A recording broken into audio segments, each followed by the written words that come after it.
Right, let's take one from Facebook, from Karen MacDonald. Which party leader will eradicate the farcical Prime Minister's question time? Now, this is the... Amen.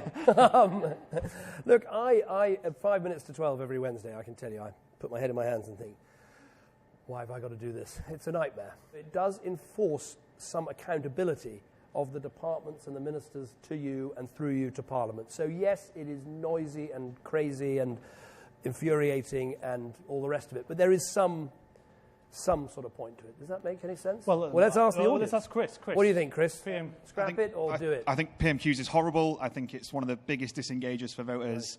Right. And I think it's really petty. I think everybody involved, including yourself, you stand there, and you're shouting at other members of the House. Yeah. It's disgusting, and I think it's horrible. Why did Britain fly the Saudi flag at half-mast if the country has such an appalling human rights record? The reason for doing that was that there's a long-standing relationship between the Kingdom of Saudi Arabia and our United Kingdom here, a relationship between our monarchs, a relationship between the governments. We don't agree with lots of things that the Saudis do. We don't agree with the way they treat people, for instance, criminals, when we make very clear those differences. Can we say that Parliament is a truly representative institution?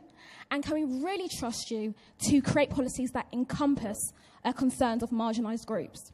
I think the short answer to your question is today Parliament is not properly representative of the country.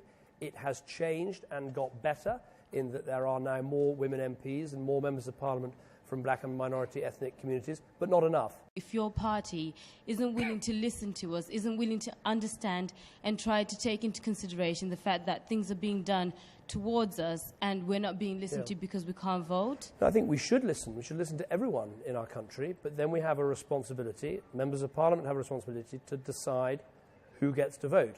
Now, my view is that we should have a vote on this. I think it's time we should vote on it. I still think 18 is the right age.